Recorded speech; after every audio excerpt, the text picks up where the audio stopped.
Hey guys, welcome back again to another cooking session with me. This is your Thehungrywok. Today's cooking, guys, it's going to be very special.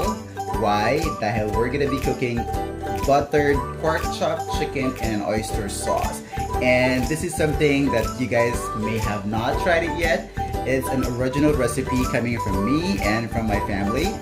So it has been passed down from my parents, you know, through a generation, from another generation to me. And today, I'm gonna be showing it to you. So kung paano natin yung gagawin, ipapakita ko sa inyo yung mga ingredients na pwede nating ilagay. So, tamang-tama to at perfect to for Christmas natin. Pwede yung gawin for Christmas Eve para sa nochebuena. Alright, so again guys, so this time, I'm gonna be using my original voice because some of you requested na ayaw nyo ng chipmunk.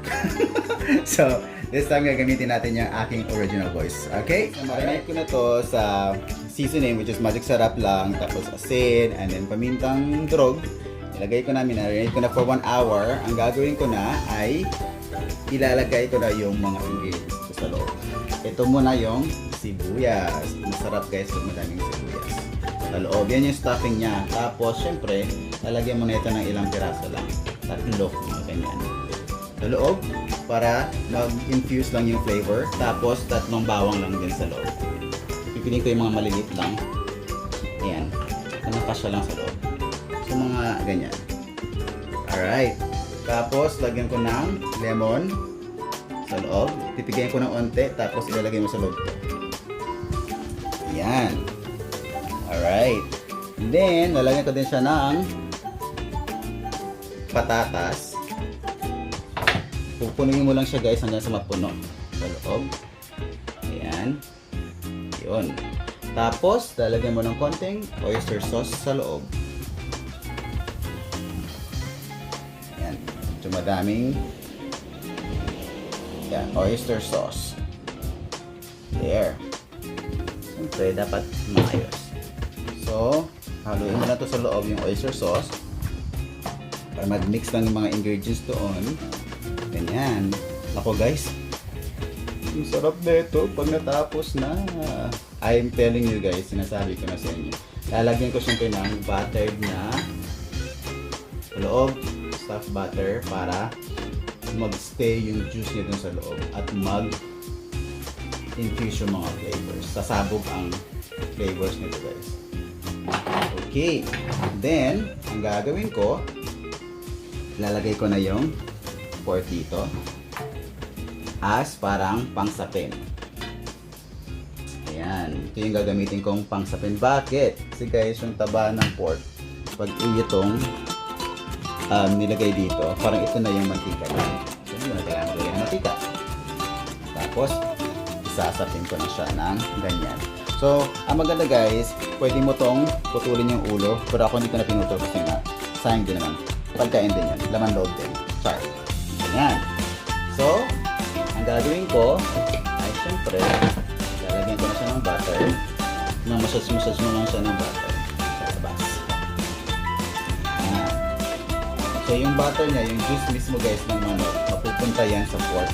So, akala kasi isipin nyo, ay, so dito, paano yung pork, hindi naman na flavor, hindi yun totoo. Kasi lahat na nasa taas, pag tumatapong, natupunta sa baba. Sarap! Ganon. Parang ikaw lang. Okay. Ano siya? Tapos syempre, pag yung sobra, lagyan mo na rin para huwag ka madamot. Huwag ka madamot sa paligid. Kaya lang. Ganyan. Hugot tayo ng hugot niya. Magpapasko. Yan. Sige lang guys, huwag matakot. Malinis naman yung kamay ko. Dapat maghugas kayo guys. Para syempre, mas masarap. Yan. Tapos yung iba, ito yung technique ko guys, pinapasok ko sa loob ng skin. Yung iba. Binubutasan ko ito guys. Yan. So kung nabutas na siya, ito, nabutasan nyo lang yan. Tanggalin nyo sa loob. Tapos, massage. Pasok nyo sa loob. Yan. Yan. Pasok nyo lang. Yung iba dito, may butas na ito eh. Pasok nyo dun. Yung ibang butter. So, wag dapat madumihan yung kamay kasi malinis naman yan. At minsan, mas masarap madumi. Ganun. Okay. Alright. So, after this, madali lang to guys. Lipat muna natin. Ayan. Parang fair lang. Okay lang yan na medyo mix-mix tayo. Mamaya ayusin natin. Tapos lalagyan natin ng oyster sauce. Good. Haluin ang oyster sauce. Massage lang. Ganyan. Para ma-relax. Tanggal stress. Ayan. Okay. So kung yung mga jowa nyo, nagpapastress sa inyo, iwalay nyo na agad. Bawal ang stress. Ayan. Okay. Hindi pa. Massage lang. Naku, good. Kung natikman nyo to, masasabi nyo sa sarili nyo na, ay, sino ako ulit? Anong pangalan ko? Bakit parang hindi ko maalala? Ganun. Bea. Tawa ka dyan, Chad. Bakit ka tawa na tawa? Ayan. So, para lang tayong laro-laro. Ganyan. So, na-marinate na natin. At then, pati yung pork, na-marinate na rin. So, ilalagay natin yung remaining oyster sauce sa ating pork. Grabe yun. Babalik-balik ang tayo. Ayan. Parang ako lang. Masarap. Ayan. Okay. So, ganun lang siya guys. Hindi mo na kailangan na lagyan ng isarado dito. Hindi naman nalabas yung laman loob eh. Laman loob? Laman loob? Okay. Ayan. So, ayan na siya. Ayusin na natin na maayos. Tapos, ito yung sapin natin. Ayan. Okay. Tapos, ang gagawin natin, ilalagay ko na tong mga garnish sa gilid. Yan. Para maganda. Yan siya. Ito yung nagpapasarap guys. Ito mga flavors na to. Nag-i-infuse sa lahat. So, yan. So, di ba? Christmas, Christmas. Tapos, ilalagay natin siyempre yung red. Dito sa gilid. Yun lang. Para na kayo. Kung maarte kayo, edi kayo na. Ganun. Ako kasi maarte. Tapos yung sibuyas, kalahati lang. Ayan. Lagyan mo na siya sa gilid. Para yung mga flavor, pupunta doon. Tapos yung patatas, ito lahat, ilalagay natin dito. Ipapatong natin yung mga yan. Ayan. So, it's a combination of vegetables, chicken and pork. San ka pa? Diba? Ayan. Okay. Tapos, ang bawang, ilagay natin. Dito natin ilagay. Bawang, excuse me po. Yan. So, meron pa tayong lemon. Ayan. Meron pa tayo nito. Lagyan natin dyan. Dyan. And dito. Para mag-infuse lang siya, guys. Ayan. Pero, syempre, mas maganda no, lagyan natin ng onte. Sizzles. Ang gagawin ko na guys, lalagyan ko siya ng konting Spanish paprika para maanghang ng onte. Hindi ko siya i-rub kasi gusto ko magsistay lang yung flavor dyan. Hindi ko siya hinalo. Black white pepper, onte. Yan, kasi na-mix ko naman na yan. Tapos cayenne. Dito ko lalagay sa vegetables para yung vegetables may flavor. Yan. Tapos, white pepper. Ano na pala? Black pepper. Ilalagay natin yan sa mga vegetables. Ayan. Ayan.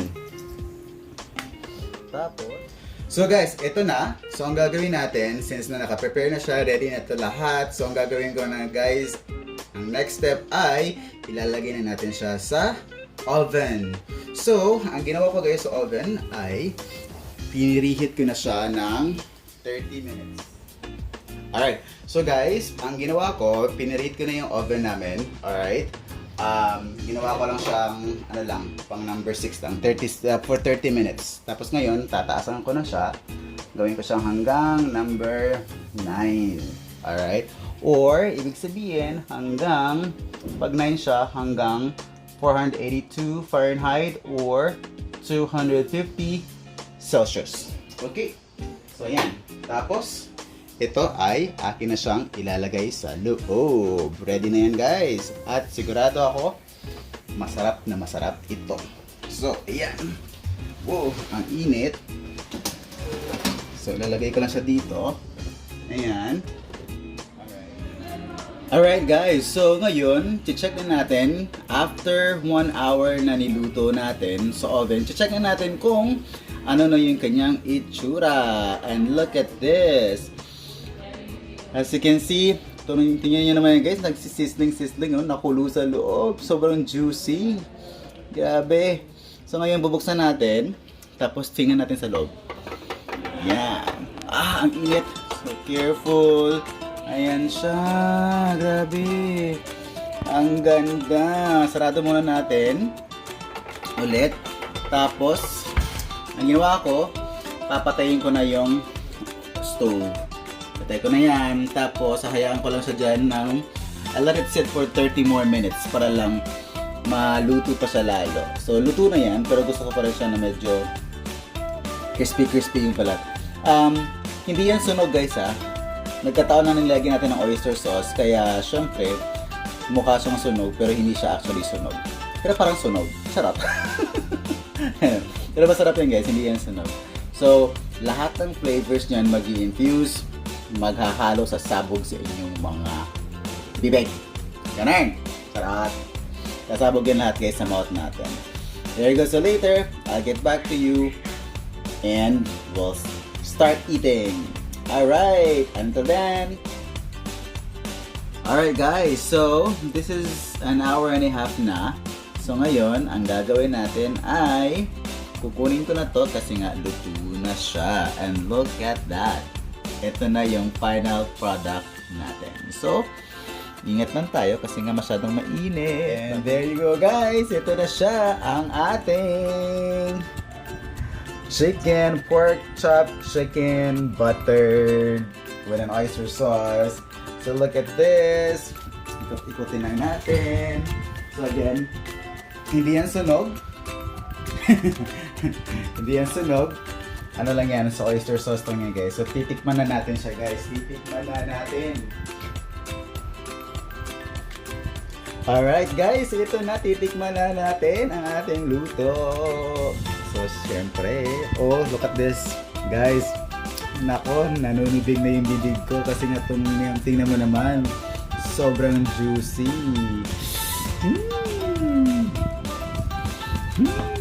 So, ayun siya, guys. So, syempre, pag slice mo dito, juicy din yung loob. Ayan, oh. Nako, nanunibig-nibig. Ang sarap. So, slice natin. Syempre, slice natin to. Then, lagyan natin dito ng ating carrots. Yung carrots natin kasi hindi siya hindi siya lata. Crunchy pa rin. Then we have of course the garlic. And then we have the onions. There. So ngayon, titikman na natin.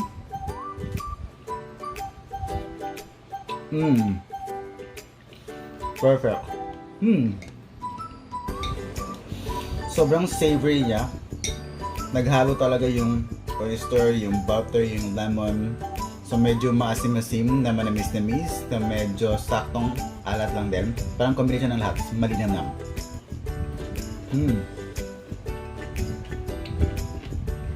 It's so good. Alright guys, so this is one of my specialty. I hope you guys enjoy it. Kung gusto naman nyo mag-order sa akin, pwede mo kayo mag-order. Sarap lang. Alright, so I hope you guys try it at home for this Christmas.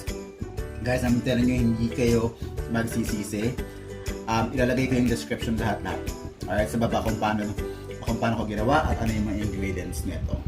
So, habang kumakain tayo, isa-shoutout ko na yung mga nag-subscribe sa akin at yung mga nag-comment sa page ko. So, kung gusto po ninyo ma-shoutout again next time, please just leave a comment, share my videos, like it, and then at the same time subscribe, turn on this notification bell para po sa mga updates na mga bagong luto pa na aking gagawin. Alright, I hope you guys enjoy and God bless. Bye for now. Until my next video. Bye-bye.